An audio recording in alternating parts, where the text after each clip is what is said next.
All right, next question. Why didn't I post a Lamborghini on my BMW YouTube channel, the one that has 100,000 plus subscribers? Great question. The reason why I didn't post my Lamborghini on my BMW channel was because of the algorithm. So if any of you are getting into YouTube, or if you're interested on how YouTube works, this is going to be really, really important for you to know. The way the YouTube algorithm works is that it wants your content to be very specific. There was this time, probably a couple years back, for the viewers that don't know, I have a former channel called Beamerview that has over 100,000 subscribers, 15 million views, so on and so forth. That's my main channel. This one currently was a new one that I just started on the side for this car. The way that the algorithm for YouTube works is it wants your content to be specific.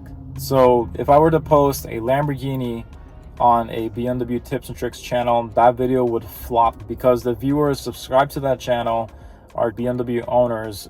They're going to ask themselves, how exactly is this Lamborghini going to benefit me and my BMW? So a video like that would completely flop. I've tried doing that before with the Audi, and that video till this day only has about 200 views, which is horrible. So YouTube algorithm is a big reason why. You need that content to be very specific, repetitive, but new at the same time. So that's why I would never post my Lamborghini on Beamerview, because that channel is specific to BMW content only. The way the algorithm works is it needs to know what type of content you're doing so it can push that content to the right viewers.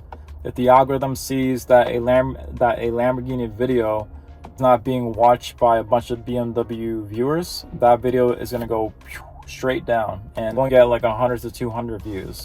So that's the main reason why.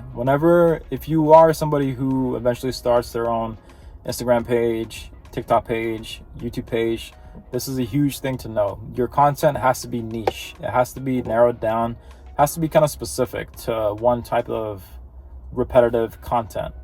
If you have a cooking channel, you just do different cooking recipes. If you have a car channel, you just do cars. You don't start filming furniture. The more narrowed down you get, the better your content is going to be pushed up.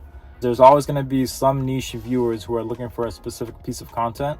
The majority of videos out there are just really, really general. You have car reviewers doing random cars, but if you were to look online, there's probably only less than 10 YouTube creators who are doing BMW content, and probably only 2 or 3 in the whole platform who are specifically doing BMW tips and tricks. So yeah, niching down is a huge thing. If you ever start your own page, you always want to just do your own page and all that stuff. So just keep that in mind. The other thing to consider whenever you start your own channel is we don't want to get viewers confused between the two, because then the content and questions are just going to start to get mixed up. You're going to have BMW questions asking BMW questions on BMW videos. Plus, you don't want your questions to get all mixed up. You don't want your viewers to get all mixed up either. The content is different between the two. Even though both are car channels, the direction that both of the channels are going is completely different. The BMW one is going to be more on the features, tips and tricks and all that stuff. But the Lamborghini channel is going to be more on life in general, how to get the car, investing, numbers, and the daily lifestyle, like what the car is like to own and all that stuff. So 2 different types of content. Once the algorithm knows what type of content you're pushing, that's pretty much how the algorithm would know where to push your videos, who to show it to, and all that. So that's why it was necessary for the Lamborghini to get its own channel, because the algorithm for YouTube would know where exactly that video should go. Hopefully that answered your question. If you all had any other questions, write them down below. See you all for the next one.